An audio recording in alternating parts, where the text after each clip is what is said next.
I mean, so now Will Fleming intimated that the next 5 to 7 days. Oh, he was calling could be dramatic. He was calling for Breslow's firing basically from like the third inning on.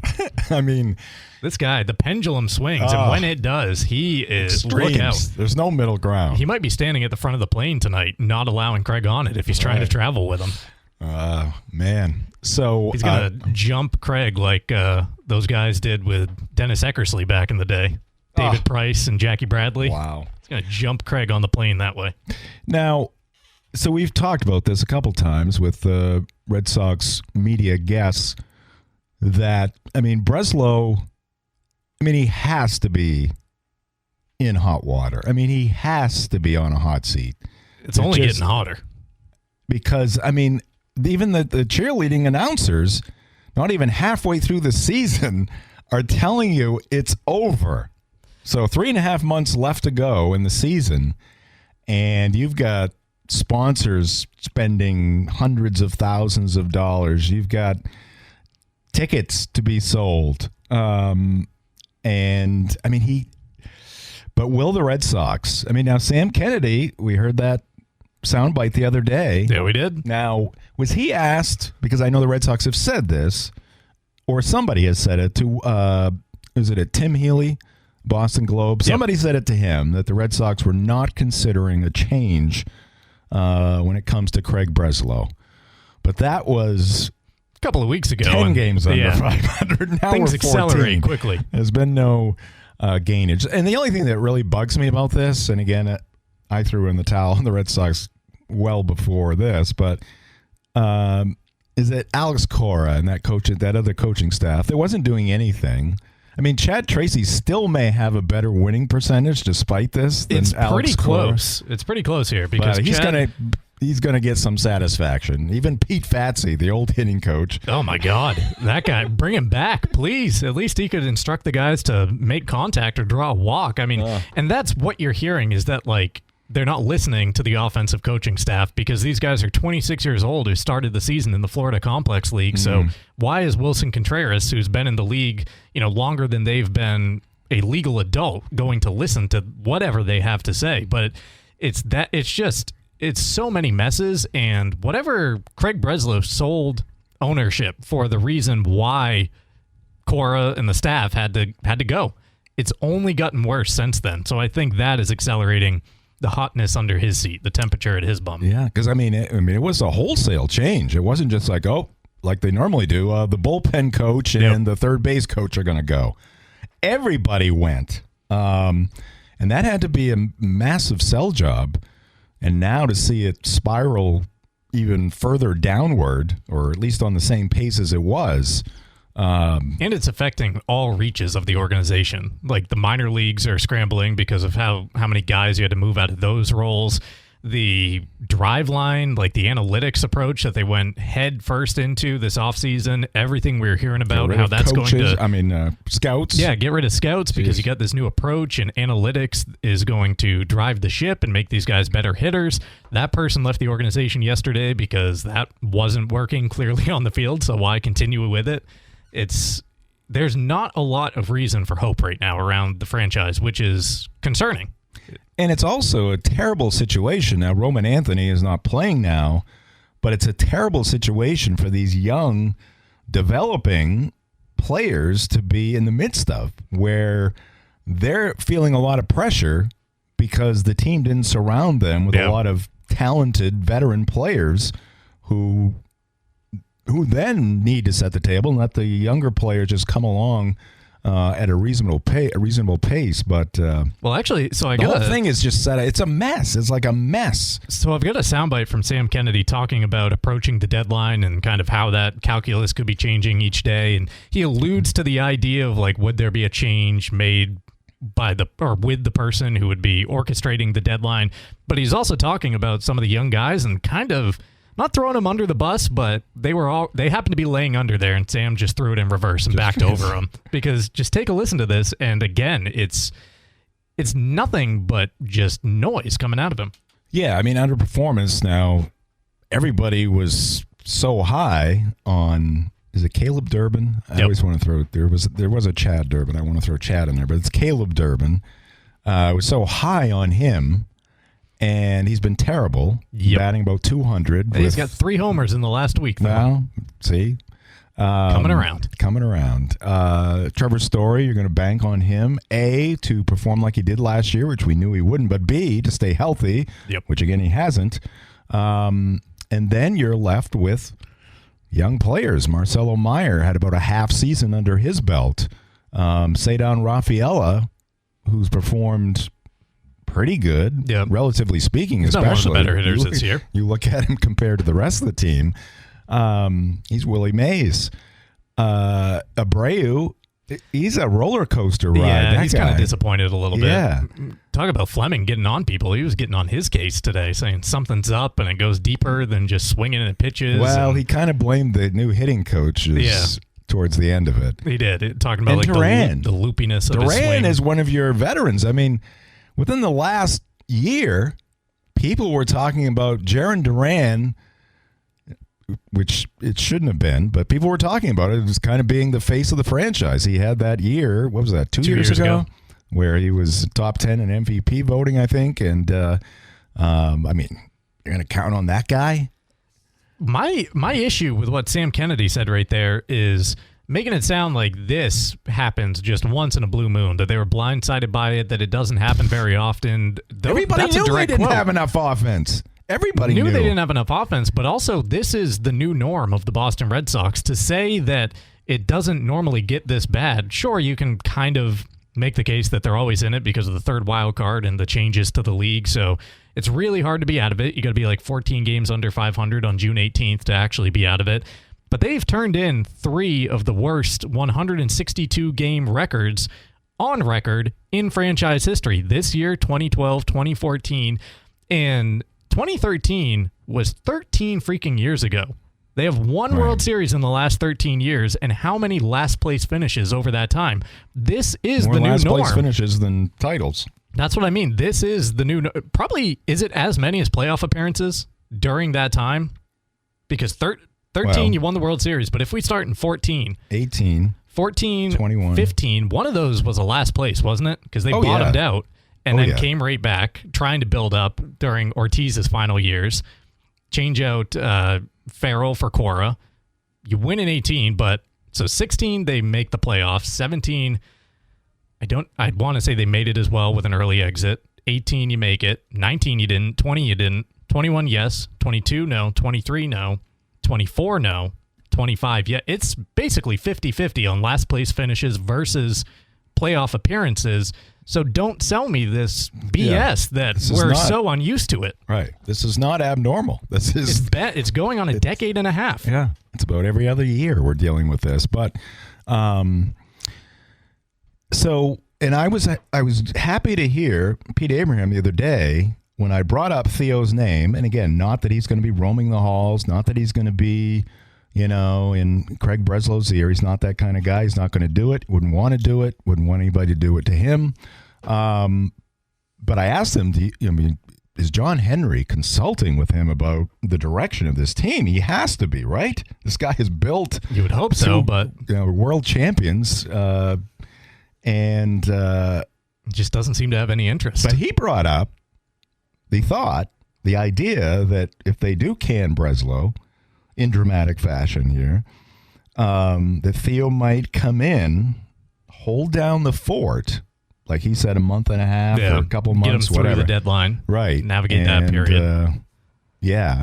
Because if it's not that pipe dream, who is it? Who leads that charge at the deadline? If you move on from Craig Breslow, is it the front office at that point? Are we entrusting John Henry and Sam Kennedy to work out these deals with other teams? Because you don't just let Craig Breslow go. You let all his assistants go with him. You don't just promote the next guy underneath him. He's brought in all of his people. And even if you do promote some in-house guy from underneath, why is there any faith that you're just going to throw them right into the fire first time on the job, say, execute this trade deadline, get us the best return you can? You need a veteran hand making those calls, whether it be on trades especially, but even the draft is coming up too. I mean, it's I mean, Do you think? Well, I mean, if you would hazard to guess, do you think along the lines of Will Fleming that something dramatic might happen with Breslow?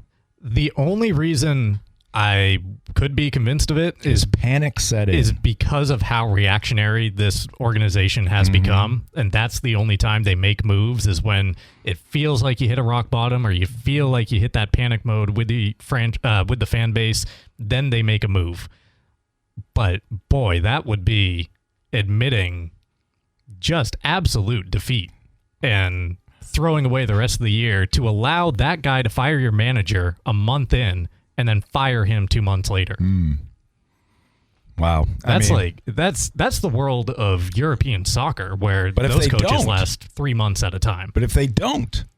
No, I know it. And if Craig they don't, Breslow is running the draft. He's making trades.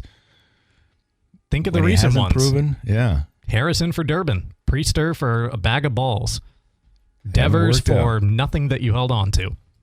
They haven't worked out. Well, if anybody out there wants to chime in on the Red Sox, where your feelings are at, what you think they should do to right the ship. I mean, it's not going to get turned around this season, but we got to be thinking about next season and beyond at this point. And it probably does start with the baseball ops guy. I mean, hindsight. And then who are you trading? Like who? Anybody. Everybody's Chapman, Contreras, Gray, Duran. If you get a solid offer for him, I mean, Chapman's got to be near the top of the list. Who couldn't use that if they're a contender? No, we were talking about that the other day. Aaron and eventually, it will run out. So it's time to move. It's time to move. They took the loss and they were making contact. Granted, the ball. The game-winning hit, I heard in the postgame, had a .010 expected average. Whatever. So the wind just carried it out. But do we need that, really? It was an RBI double, and it lost them the game in the box score. But no, I mean, Chapman should be on there. They can set the market. They could have potentially the best right-handed hitter to offer, the best starting pitcher to offer, and the best reliever to offer. And we might not trust the guy to make the moves. But you gotta make them. I mean, Chapman, Gray, Duran. I know he's not having a great year, but somebody will think they can turn him around and a new. You can get 8-9 prospects right there. Yeah. But then, what do they turn into? Well, that's the other part of it. The player development here. Seems like it's. Roman Anthony was really, really good for 70 games last year, and I'm not putting him in that camp yet because I think he is still out of it, but I would have expected Marcelo Mayer to look a lot different than he does 70 games into this year, hitting .220 with a .280 on-base percentage and unable to hit anything off-speed. Now, if it was .220 and .320, that for the Red Sox, that would be a little different. But, I mean, Christian Campbell's now hitting .215 in AAA. Like, the player development with this team, pitching has seemed to turn around, but on the offensive side, around the diamond, it hasn't held up. Yeah. All right. Again, you can chime in on the Red Sox, calling us on the Heroes Hotline, 992-9029. Jim Churchill, Mark Paulette here in the Greenway Equipment Studios, brought to you by Greenway Equipment Sales, your locally owned John Deere dealer. See the Smith Brothers in Bangor and Ellsworth because nothing runs like a Deere. We're presented by Next Home Experience, the market leader. Get looped and get sold with Next Home Experience. And looks like we've got a fish on the line. Have somebody on the Heroes Hotline. Let's go to it. Yes. Hey, guys. Hey, Jim. Hey, Mark. How are you? Hey, Stevie V. I know even Stevie V can't be optimistic about this Red Sox team. No, and you know what? I'm right where you guys are. I can't even watch them. That's how bad it is. You know what? I would start with the ownership, but that's not going to work. I don't know what to do. I would say John Henry, Sam Kennedy, I would say you guys are done. We're bringing some new people in who will fire some fresh faces. We're bringing some fresh faces in. We're replacing the president of the organization and the owner. Get out. Hey, Jim, I would take you over them for crying out loud. Well, now you're talking, Stevie V. Now you're talking. I would take you and Mark at this point. I'd take all you guys at the 92.9 in the ticket. All right, I'm owner. Mark's the GM. You're the Mark's owner. baseball I'm the fall guy when the deadline doesn't go. Let's just say this. I trust you guys more than I trust them there. That's saying something. Yeah. We'll make sure to clip this out and I send don't it know. on Was their that way. a compliment or was that a slap in the face? I don't know. Didn't want to hang up on Stevie that quickly, but we do have more calls coming in. So back to line 2. Hello. Hey, how you guys doing? This is Nick from Beals Island. Hey. Nick. Wow. Long time. How you doing down there? Oh, very, very good. Just head down and trying to catch a lobster. There you go. Boy, it must have been a little choppy down there today, wasn't it? The wind's blowing pretty hard here. Yes, I'd say by 2:00 it started to get kind of rough and choppy and rain, and it wasn't that pleasant. But at least I didn't have to. At least I didn't have to watch the Red Sox game. Well, I was going to say, there. is it more or less pleasant than the Bo Sox? So when you're in a bad situation, when you're feeling down, when you're feeling glum, just go to that. Right, Nick? Well, I could be watching the Red Sox. It could be worse than this chilly, choppy sea that I'm riding on right now. Absolutely, and I just tuned in a little while ago, and you were talking about, and I try to like Duran. I want to keep him. He goes through streaks where he's leading off or he's hitting extremely well, hitting home runs, kind of being their only spark, and then he looks terrible. But if he's playing well, like you said, it could be a good good trade chip, for down the road. But everyone else sell. It's just been a terrible season. The highlight of the year was when the Scotland fans came to Fenway. So they were going. Think about that. Oh, I know. Fans from another country. I know it. That was tried to turn the all season the talk around, today. but- Like there was thousands more of them in the park, and Dave O'Brien and Lou are like, "Can't we do something for these guys? They're Right. desperate to cheer." Absolutely, that was a great atmosphere. I didn't even know. I turned the game on and I hear all this chanting and singing and what's going on, and it was awesome. Like, holy cow! It was the highlight of the season. There you go. What Fenway Park? Visiting fans. I know it. So What the Fenway highlight Park? of the season. It's what and it you're- should be. You're accurate, Nick. Highlight of the season in the midst of a 3-game sweep at the hands of the Toronto Blue Jays. That was the highlight of our season right there. Oh, terrible. But thank you, fellas. I'll talk to you later. All right. Go Red Sox. Thanks for checking in. There he is. The Nick Scots from- and tarps off. That's what we have to hang our hats on this Now, year. Nick is he's officially from Beals Island, right? Yes, yeah. Okay. He introduced himself as such. Yeah. He ingratiated himself to the people of Jonesport, though. Oh, yes. Winning He town led of the year for him, putting them on the map. He was the driving force. Nick calling in on the Heroes Hotline along with Stevie V. It's brought to you by Heroes Sports Grill and Entertainment Center. Heroes is the place to be in downtown Bangor and at heroesportsgrill.com. Football will be here before you know it. This fall, it's time to pack the stands at Alphon Stadium and cheer on Maine football. Don't miss the excitement, the tradition, and the Black Bear pride all season long. Season tickets are on sale now. They'll give you the best value and the best seats for every home game. Visit goblackbears.com/tickets or call the ticket office at 581-BEAR. We're also presented by Casella. Good pay, good people, good life. Find your place at powerofhardwork.com. All right, we are just getting started after a bit of a late start due to the Red Sox game. It was 2 hours and 22 minutes. Yeah, it flew by. Could have been a lot worse. I was kind of thinking around 5 o'clock we'd get on the air. I was a little worried that we were going to get on at our normal time, and I wasn't prepared for it. All right. Coming up next, we got a sports center, a weather forecast, and what in the wild world of sports.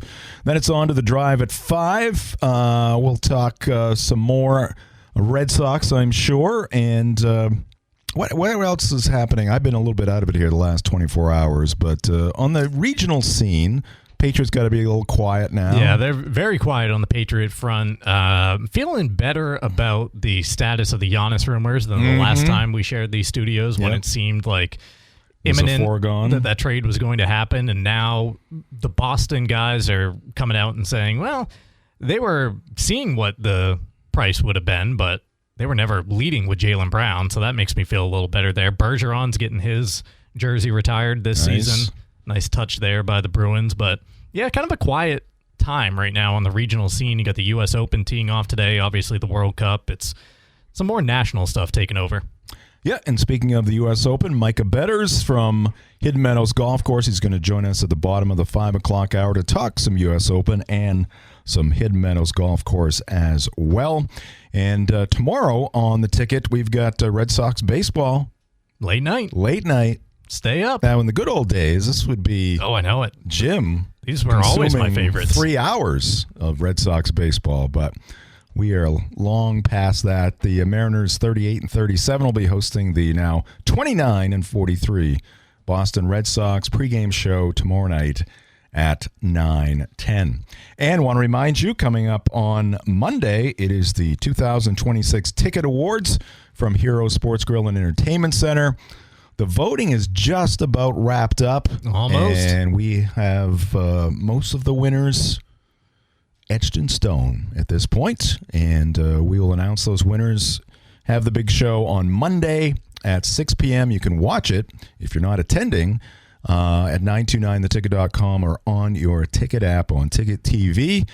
Should be a great night. Again, we'll be honoring 35 recipients, whether they be individuals or teams or coaches. Well, I should say student athletes, coaches, or teams on Monday. So looking forward to that. We'll have more on that coming up here later on in the show. All right, we'll take a break here. We'll come back and we'll get you that Sports Center weather forecast and what in the wild world of sports.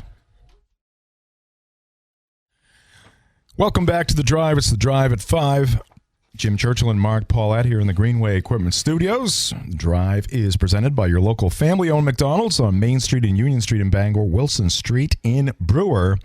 That's Brian Robb right there from MassLive.com talking with Felger and Maz and talking about the Celtics not necessarily shopping Jaylen Brown, but they are willing to move him.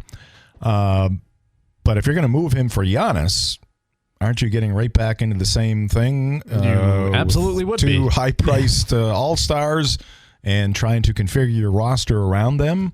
And I don't. So think about this. So the Knicks, they have Brunson, who's not in the category of either Jason Tatum or Jaylen Brown. Yeah, so Finals MVP though.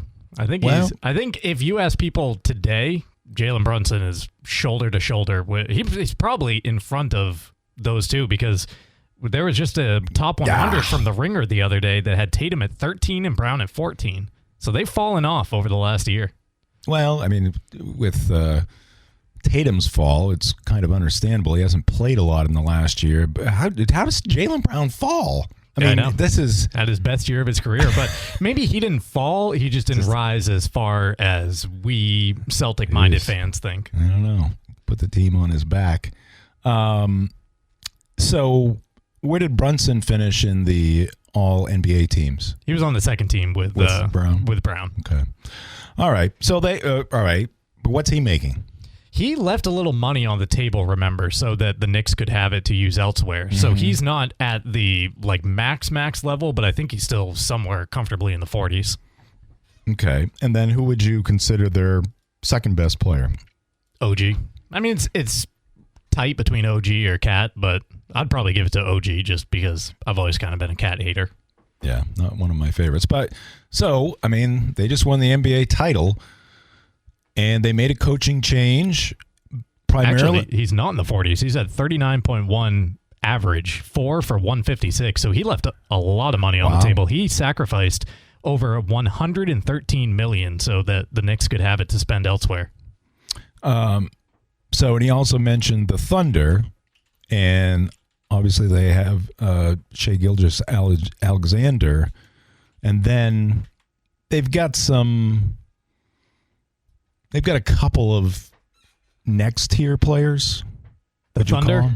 Yeah, but because they're so young, their books are still kind of skewed a little bit in that way, where SGA is the supermax, and they've been able to have a better roster probably than they would have having to sign these guys to second and third contracts. You look at them, SGA this year made 38.3. He'll make 40.8 next year, and then it explodes to $61 million in 2027 when his next contract kicks in. That's when they'll be in trouble, and that's when OKC really has to look at retooling, reshaping things, because they're getting away with paying SGA $38 million this year, which allowed them to pay Hartenstein $28.5 million. They only paid Lou Dort $18 million. Caruso $18 million. Holmgren is still on his rookie deal. He only made $13 million. But next year, Holmgren goes from 13 to 41. So they they get a chunk taken up next year, and they have to start looking at how they work some of these salaries. Jalen Williams also next year goes from 8.5 to 41. So next year, OKC on their books right now has SGA at $40.8 million. Hartenstein looks to be a player option, and I'm guessing that can't be exercised just because of how high some of these numbers are getting. Holmgren at 41.5, Williams at 41.5. I got the Knicks payroll up here too.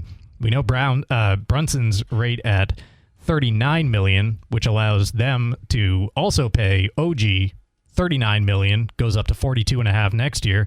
Cat made $53 this year, goes up to $57 next year. So it's possible, and that's why there's the idea out there. Partially, I think it's more to do with what Miami is bringing to the table from their offer of, can you get the three of them, being the two Jays with Giannis, for a year and see what comes of it? See what you're left with. I mean, Brian Robb kind of put out that. How would they do that? Well, he put out that proposal because we were putting forth what Miami could offer yesterday, and it's basically like Kel'el Ware. Tyler Hero, you don't really know if Milwaukee or if they don't want him. It's kind of unknown there, but Jaime Jaquez is another name that they would want back, some top draft picks. But if that's your package, why should the Celtics and Brad Stevens feel inclined to include Jaylen Brown? Because you can probably beat that with Derek White, Sam Hauser, Ugo, Keita, a couple of first-round picks, and then you're not left with much beyond what you currently have, but your starting lineup, you're immediately the favorite again in the East if you're fielding that big three to go along with Pritchard at the point. Has more than just one plan. You would have to adapt it a little bit, but not that drastically, because in this scenario, Giannis just slides in as your fix at the big. He is now the solver there. You still have Brown and Tatum for the perimeter shooting to go with Pritchard. Like that, if Brad can make that happen, I'm good with that, but really only for 1 year. I don't then want them committing $275 million to Giannis for the future. And so the quandary here is like, what? Because this ebbs and flows. Like, how do you build your championship team? And basically what Rob was saying is that the Knicks and the Thunder have done it with depth. Yeah. I mean, they've got a guy at the point, okay, at the point of the arrow, but then that's why Tom Thibodeau was fired, because he didn't use his bench. So that certainly paid off. Mike Brown did. Joe Mazzulla did until the postseason. Until he didn't. And we started losing games to the Sixers. So, I mean, I just, again, I don't want to see Jaylen Brown go. And I think it's just too. So 2 years ago, or the previous to this past year, they lost to the Knicks in the semifinals. Disappointing, but the Knicks clearly were on the cusp of something big, so it wasn't like, the Tatum injury too that you could use as an excuse if you're looking for one. And then you had the injury again this year in the series to the Sixers. But to me, a lot of it's on the players, but a lot of it was on the Celtics style of play in that series. So I guess my question, hearing the clip we heard from Brian Robb coming into the segment, is there a plan B, C, and D? Like, if it's not Giannis, are they still okay with trading Jaylen Brown for the right move? Like, he mentioned Atlanta in an article he put out today as a team that has been trying to get at Brown for years and years because it would be his hometown franchise. It would be his franchise. So if it's not Giannis for Jaylen Brown, do they then pivot to Jaylen Brown for 3 to 4 of those really quality depth pieces to try to reshape it, kind of how he was talking about in the clip, with Tatum at the top and then a bunch of super depth behind him? And I don't know that I necessarily like that, because that to me is almost a gamble at getting... I mean, it's getting deeper, but it's also getting worse because you're giving away the best player in the deal. Right. And they're in your conference. Exactly. And they've kind of been on the... I don't like that. Right. So, anyway, we will see. As far as Giannis goes, supposed to happen or should happen in the next few days, right? Draft is Tuesday. Coming up. Yep. So, if Milwaukee wants to use those assets, got to make it quick. Got to do it. All right, the drive is brought to you by Union Street Towing. Stuck on the side of the road, Union Street Towing has you covered 24/7 statewide from breakdowns to lockouts. They'll get you moving fast. Call 942-4200. That's Union Street Towing, driven to be there when you need them the most. We are also brought to you by Bangor Mall Cinemas, Greater Bangor's favorite hometown theater for over 40 years. Bangor Mall Cinemas features luxury recliners and an upgraded food menu. Find show times and reserve your seat at yourneighborhoodtheater.com. And we're also brought to you by Fat Panda Boba Tea and Market on Harlow Street in Bangor, next to Gosling's Bakery. Sip fresh boba, explore snacks, ramen, and their tasty Jamaican patties. Also visit their brewer location, Wilson Street, next to Hannaford. All right, we will take a time out. We'll come back with What in the Wild World of Sports right here on The Drive. Wow. Thought you'd appreciate that one. That is a little a shot at doozy. the Cowboys. That is a doozy. Kasper Schmeichel, son of Manchester United legend Peter. I hope that's his dad's name. I kind of blanked on it in the moment. But he was the goalie of, remember that Leicester City team that won the Premier League at 5,001 odds? He was on that team. He's had a nice 20-year career throughout Europe. Danish international, but taking a little jab at the Cowboys there in Jera's building. Yeah, so he said they won it once. And he was comparing the Cowboys to England because that's where England played Croatia yesterday. And every year leading into the World Cup or leading into the European Championships, England is always shouting that they're going to win the tournament, and they never do. They won the World Cup once. I think it was back in Cowboys. 1966, and they haven't shut up about it coming home since. They believe it to be their sport. I mean, they did invent it, sure, but they've won it once, but very cowboyish in their recollection of success over the years. So when was the last time England won? 66. 66. I believe it was 60. 66? Yeah, they've only won it once. I mean, I hate to say it, but that's even worse than now. The only thing is, you only do it every 4 years. True, but that is still. I mean, we're going on. But 60 years. as far as tournaments / seasons go, yeah, it was still. It was less. 66. They defeated West Germany 4-2 in the final. Yeah, they're probably fairly even because the Cowboys last won in 96. Well, let's see here. Since 66, we have had 1, 2. I'm going to count in my head while you read a liner or say something else because this would be bad radio. You don't need that on the radio. All right, The Drive is brought to you by Dean's Detailing, the leader in auto detailing for over 55 years. Renew your vehicle's appearance, protect your auto investment, look good, and feel good in a clean, shiny car. Book your appointment at deansdetailing.com. Don't forget, Father's Day is this Sunday, June 21st. Be a hero with a Dean's gift card. You can get those gift cards at deansdetailing.com. This is the 15th World Cup since England won theirs in 1966. Well, the Cowboys have played 30 seasons. They've doubled it up. Still, yes. So the Cowboys still worse, so I feel better. So England is both twice as bad as the Cowboys, and the Cowboys twice as bad as England, just because of the unique math there. There you go. With it happening once every 4 years. So I like Schmeichel, though. Yeah, he's got some spunk to him. He's got some flair, not afraid to send it off in front of a live mic. Also a guy not afraid to speak his mind in front of a live microphone is Zlatan Ibrahimovic, who is an international star. He is retired, but he played into his 40s. He came to America at the end of his career and played in the MLS briefly. He is known as being very cocky, very arrogant, very full of himself, but also supremely confident in himself. And just take a listen to how quickly he puts down Alexi Lawless, who is sitting directly next to him at the table. That's what he says in response to the guy sitting next to him. Ignorant people will say it's arrogance. Intelligent people will say it's confidence. What coverage is that? That's the main studio desk for the World Cup. That's Rebecca Lowe, who she's the host of NBC's Premier League coverage. So is this a FIFA production? Yeah, yeah. So this is like their main desk. They've got a bunch of them. I like it. Schmeichel was at another one with Peter Crouch, a former England player. But yeah, they've got one basically in every setup, and that's kind of their main one. But it's been pretty tense at times because Lawless is known as kind of a loudmouth, kind of a hot take artist of the soccer world, who maybe leads with that more than he does thorough knowledge of the game. Even though the guy did play for Team USA. He's played in the World Cup for them, so he had a good career as well, but not to the level of Zlatan or Thierry Henry, who he's sitting at the table next to. And you got to look up the video of it, because the reaction of Thierry Henry when Zlatan says that, the camera is on the three of them, but it pans in on Thierry's face because he just gives the biggest meme, like eyeballs wide open. He cannot believe it. I like it. I like it a lot. Little WWE going on there. Action on the field, maybe a little tame, but in the studio setting, they're throwing some jabs at the World Cup. Now we need real jabs. Then I'll be watching.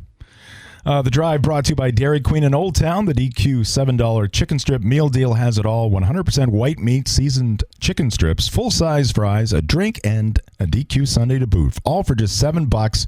And now you can get it with the new honey sriracha dip. Visit 613 Stillwater Avenue in Old Town. The Drive is also brought to you by Novus Auto Glass. Call Novus Auto Glass today at 945-6688 to get your windshield repaired or replaced. All right, coming up next, we're going to be joined here shortly by Micah Betters from Hidden Meadows Golf Course, U.S. Open. Quick update on the Open, Mark? I believe we still have an amateur at the top of the leaderboard right now. It is 3 under par, which is a little lower than some of the analysts were expecting this week with the winds and the tough conditions at Shinnecock. But so far, guys having their way with it. Want to mention, we get the weather forecast coming up in the next segment. Just got a text from Miranda, who's on her way home from Western Maine. She said there's a tornado warning in effect right now in Western Maine. So it's going to take her a little longer than expected to get back. Well, be safe out there. Want to remind you once again of the 2026 Ticket Awards, the third annual Ticket Awards, coming June 22nd to Hero Sports Grill in downtown Bangor. The event will be broadcast live at 929theticket.com and on the Ticket app on Ticket TV. 35 categories of excellence for the 2025-26 sports season. Voting is winding down. The only thing we have left up is the Ticket TV Play of the Year. You got 34 minutes to vote on it. 34 more minutes to vote on that. Check it out through our social media channels or at 929theticket.com or pull up your Ticket app. And the voting will wrap up at 6 p.m. on the Ticket TV Play of the Year. And then we'll have everything in the books at that point, and we're ready to put on the show coming up on Monday evening. Now, we're going to obviously use a lot of the seating there for nominees, winners, families, friends, coaches, teams, and other special awards we're going to give away. We may have a small number of tickets, which we will give away probably on Monday morning on the roast, the morning roast. But we'll see just how many seats we have left. We've been packing the house here the last couple of years. Expect to do the same this year. Should be another fun night and another night of celebration of local sports here in Eastern Maine. All right, we will take a break here. We'll come back, get you a Sports Center weather forecast, and we'll be joined in a business spotlight by Micah Betters, who will also provide some commentary, some analysis on the U.S. Open as well. All right, welcome back into the Greenway Equipment Studios. Jim Churchill along with Mark Paulette, and joining us here in the studio for a business spotlight and some golf talk is Micah Betters from Hidden Meadows Golf Course in Old Town. Just a short trip up the road. And just to begin things, Micah, the season's been underway here for a while. Talk about the course, talk about the pro shop, and everything else happening at Hidden Meadows. So it's been a very busy year to start. We've had great weather other than today, obviously. Yep. It has been pouring at the course, stretch. Which for a change we can actually say we need because of all the good weather. So it's going to keep us looking in the good conditions that we've had so far this year. It's been so green on the course. The growing conditions have been awesome. It's probably, since I've been a member there, even before working there, the best we've ever had condition-wise to start a season. The greens are rolling super pure. The fairways are fantastic. Thick rough. It looks like it's a miniature Shinnecock Hills out there, actually. A lot less bunkers, though. Yeah. So, because last year, I'm just trying to harken back, we had a very rainy We had those like spring. 14 straight Saturdays from February until whenever. And then 14 straight weekends of rain of no tee times for golfers. Yeah. that's not good. It's not. If they're running a golf course. We've had a lot different luck this year, though. It's been a great start to the season. We love seeing all of our members, but a lot of guests and a lot of new faces this year, too, which we always love to see as well. A lot of the UMaine hockey team coming in, surprisingly, as well. We've probably put together about 7 or 8 full bags for all of them. They got to spend the NIL money somewhere. There you go. Make sure to do so at Hidden Meadows. You talk about the busyness out there at the course. It seems like following along on social media every night, you got a league running, sometimes multiple league runnings. Talk about that front. We do. So on Monday evenings at 5:30, we do our Monday night scramble. So you can sign up as a solo or as a pair. You get randomly paired into 4-man teams as a scramble, and it's a 9-hole shotgun start for a cash prize at the end. Usually we pay out to 4th place, and we have anywhere between 40 to 50 people most nights, so it's a pretty good turnout. You happen to win it closest to the pin on one of our 2 par 3s, usually you can walk home with $20 right there just alone. So it's only for members $5 to play. For non-members it usually comes out to about $25 plus a little bit of tax. We do a discounted rate for our leagues, so you get a little bit of a better deal there. Tuesday mornings, we do our senior league that starts at 8:30. You can play 55 and up, but you got to be 65 or older to play from the senior tees. That's a net and gross payout. Pretty good turnout. We usually have between 40 50 guys for that as well. And then Thursday mornings at 9:30, we have our ladies league that we do, which is a net and gross payout as well. A little bit of a smaller crowd, but a very, very fun crowd. And we usually do some sort of mini game on the side for them as well. And then all new this year, actually, we have a brand new league, our Match Play Ladder League that we have started. I wanted to ask you about this one. Yes. So if anyone's familiar with high school tennis or has ever played it, they know that to decide their rankings, they actually have this ladder system to decide who's ranked number 1 through whatever on varsity tennis teams. And I really enjoy match play for golf. I think it's super fun. I hate that the match play event is gone on the PGA Tour, and I really have enjoyed playing it. I think it's kind of a way to, even though you can play it handicapped, it's a way to play straight up while evening the odds a lot for people, and just kind of, because you have that 1 or 2 blow up holes, you can just write those right off. So for this league, we've taken 1 through, well, currently I have about 18 people signed up. So 1 through 18, they're going to be ranked and posted on Sunday, but more are welcome to join throughout the season. They're going to be ranked initially by handicap, 1 through however many we end up getting. And from there, all you have to do for the league is play 1 match. It runs Monday through Sunday, so you can play at your own convenience at any time, and you can challenge anybody 3 spots above you in the rankings at any time. So if I'm ranked number 5, you can charge play number 4, 3, or 2 ahead of you. If you beat them, you take their spot and they drop down to your ranking. If you lose, they stay right where they're at. All you got to do is play 1 match to qualify for the league, but there's no limit on how many matches you can play in a week. So if you want to try to really bite off some competition, you can play as many times as you would like. Or if you're not happy with the round you turned in, you can try it again. Exactly. And basically, it's going to be a league that kind of runs itself in that regard. We're going to have a giant leaderboard kind of on a whiteboard in the pro shop with everybody's preferred method of contact on there. So everybody participating, members and non-members alike, set up their own matches. And then you just come into the pro shop and pretty much say, hey, we're going out to play a challenge match. I'm ranked so-and-so, challenging so-and-so. Fill out, keep track of your score for each other. Come in and have the pro shop sign off on it when you're done, and we'll post the results. And it's only $25 to register for the league. And from there, all that's required is if you're not a member, you just have to cover your greens fees and cart fees if you want to take it from there. But the $25 goes right towards the pot. And at the end of the season, we are going to take the rankings that we have and split them into thirds. And we're going to have 3 different flights that will be put into a March Madness style tournament. And the winner of each flight will win the pot. There's some thought into this thing. There really is. This has been a brainchild of mine going over the last couple of years, and I think it's going to be a really fun format, something that I'm not aware of that any other course in the state of Maine does. A couple courses here and there I've actually seen. It's pretty popular amongst Asian country clubs a lot, actually, to do this type of style formatting.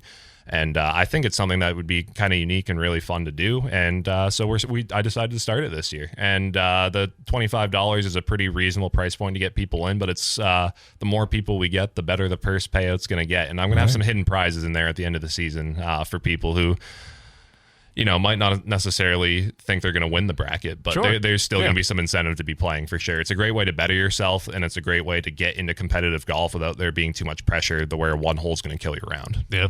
Hidden prizes at Hidden Meadows. You mentioned the pro shop a couple times. A lot happening there. Scoreboards and leaderboards and all kinds of other stuff. What is trending equipment-wise here in 2026? So one thing you're going to see a lot around Shinnecock today is some high-lofted fairway woods into greens from farther shots out. Needing that loft to stop shots coming into greens from a little farther out where a 4-iron isn't going to have the spin or the stopping power. It's going to run right off the back of a green. That's been something that's carried over to the amateur game, which I should say has cycled back to, because they were such a big thing in the 80s, 90s, early 2000s, these higher lofted fairway woods. They came out for so long, and now we've seen this return to them, where everything is pretty cyclical in golf. Eventually the blade is going to have its day again, in my opinion. So, because that's the other thing. You see the zero torque putters a ton.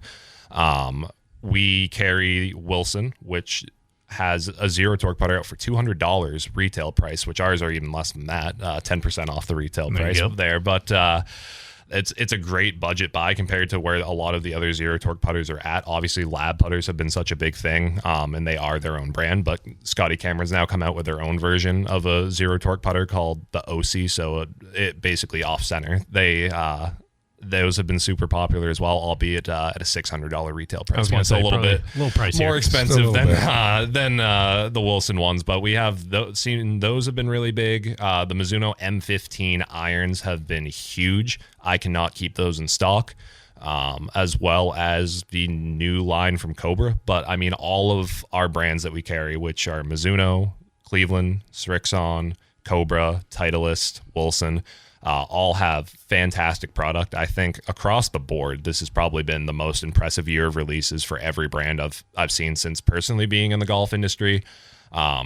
I just think it's a great time to be a golfer if you're looking for new equipment, because last year's model was all marked down at a really great price point, and we're all really good golf clubs. And if you're looking for the brand new thing, we take care of all the fittings. Come see me anytime, and we'll get you taken care of. There we go. One other thing you take care of, grippings, right? Because I've noticed the more I start to play a little bit, it's I think I'm now playing enough where I'm starting to notice that side of it, that minutia, and I want to start tinkering there. Absolutely. For you, the golfers out there that aren't necessarily looking to upgrade to something, maybe you have an old club that you've loved for so long, you want to give a new bit of life, or you just bought a used set to save some money, and new grips are a great way to make older golf clubs feel brand new again right off the bat. Just in the feel in your hands, it's going to feel like it's a brand new club, even if those grooves have seen some more rounds on them. And we do absolutely offer regrippings. It is only $2 per club to get regripped, plus the price of the grips if you're buying them from us. But by all means, bring in your own grips, and we can toss them on there for you as well. Very cool. And again, for people who haven't been to Hidden Meadows, we talk about it being a short drive from Bangor. Do we have that exit down? Do we know that exit number? I embarrassingly still do not know that. It's go the exit past VIGA on the highway. Let's see here. Mark's going to do some research. After the Stillwater exit. But embarrassingly, you think I would know that. But just past the Stillwater exit, the next exit you turn left. And 197. There you go. I knew it was something like that. I had 196 in my head. Hey, I live above the pro shop now, so I don't have to do too much driving to the course anymore. Not using that off ramp.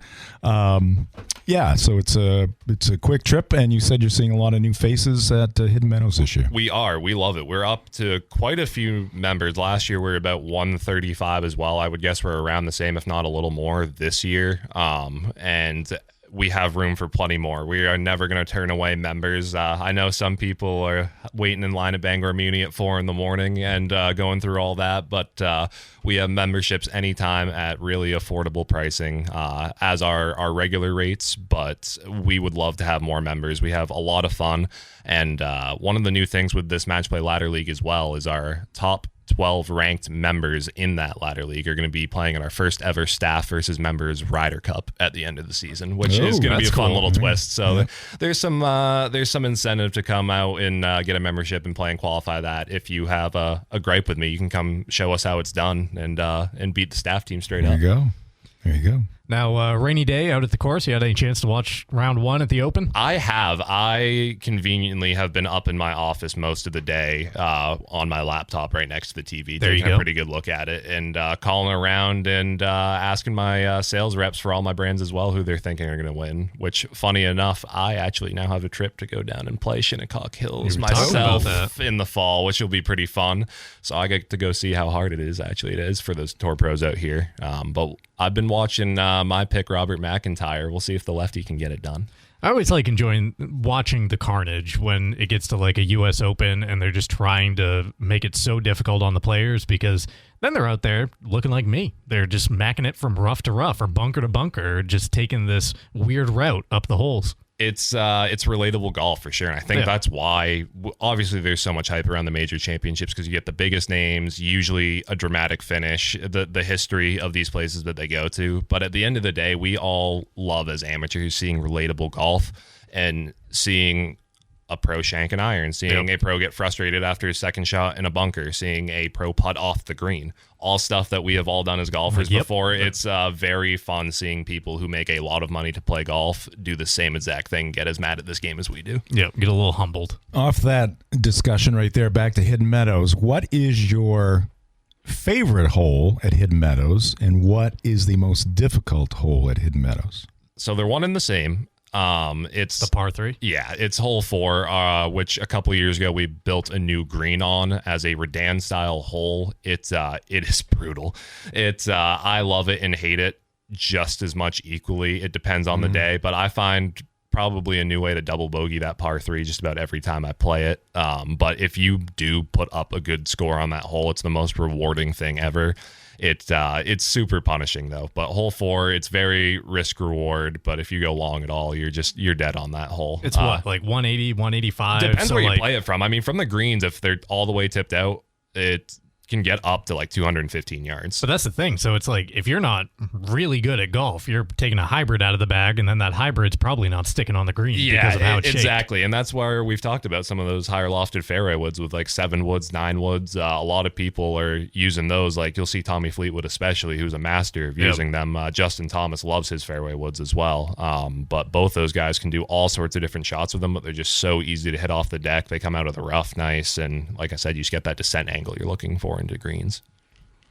All right, Mike, before we let you go, website, address, and where else can people find information? The most up-to-date information will always be on our Facebook page that we have. We will be coming out with Instagram at some point as well soon, hopefully, to post on there as well. But absolutely, our Facebook page is the best place to get information. And at any time during business hours, 7 a.m. to 7 p.m. mostly at night, if you give the Pro Shop a call, we are more than happy to help you out with anything you could possibly need. Hidden Meadows Golf Course, just minutes north of Bangor, exit 197. He thinks he has it locked in. He's not sure. Exit 197. Exit 197 on the highway. Yes. Apologies there. No problem. All right. I was worried. You lost your headphones there for a minute. He still wasn't confident. No. 196, 197. Right. Jim said 197. Wait. All right. Micah, congrats on a great start to the season. And sounds like you got a lot of creative stuff going on up there that should entice more people to visit Hidden Meadows Golf Course. Oh, absolutely. And next year we'll actually be having a par 3 course, a miniature par 3 course coming out as well. We will actually. It's a small little pet project we have going on. So stop in and come and ask us about that sometime. All right. Very good. All right. Micah Betters from Hidden Meadows Golf Course. He runs the show up there. Micah, thank you. And we'll check in with you next month. Sounds good. Thank you guys so much for having me. All right. Have you back for the Open. Oh, yeah. There you go. The Drive is brought to you by our good friends, your local family-owned McDonald's on Main Street and Union Street in Bangor and Wilson Street in Brewer. Also brought to you by Dairy Queen in Bangor with the new DQ Breakfast Collection. You can enjoy Cinnamon Toast Crunch dip cones, Fruity Pebbles shakes, or Choco Frosted Donut Blizzard treats. Whether it's breakfast time or not, visit 668 Broadway, Bangor. DQ. Happy tastes good. All right, we will take time out here. We'll come back and wrap it up with buzzer beaters right after this on The Drive. All right, wrapping things up here on this Thursday afternoon after Red Sox baseball. Another loss for the Bo Sox today. I guess a little bit of excitement. We were talking about this off air. The unfortunate thing is they're bad. They're 29-43. They don't score. 72 games, Yep. but they're boring, and they don't have any characters. Like there's no fun guys on this team that Very blah unit. And I think you need those, especially when you're going through stuff like this. But anyway, Red Sox back at it. They head west. They're going to be taking on the Mariners over the weekend, and then it's on to Colorado after that. Lowest number of wins to make the AL wildcard since the new format was introduced in 2022 is 86. That has happened twice. After today's loss, in order to reach 86 wins, the Red Sox have to go 57-33 the rest of the way. That is a .633 winning percentage, a.k.a. a 103 win pace. They ain't going to the wild card. That's not going to happen. That will not be happening. All right, we'll see. Hopefully there's some drama around this team, whether it's Craig Breslow getting fired, players getting traded. We got to have something to talk about in Hopefully July. It's a contentious flight out west right now. All right, the voting is wrapping up in just moments for the Ticket TV Player of the Year. That's the last voting we have for you in the Ticket Awards for 2026. Check it out.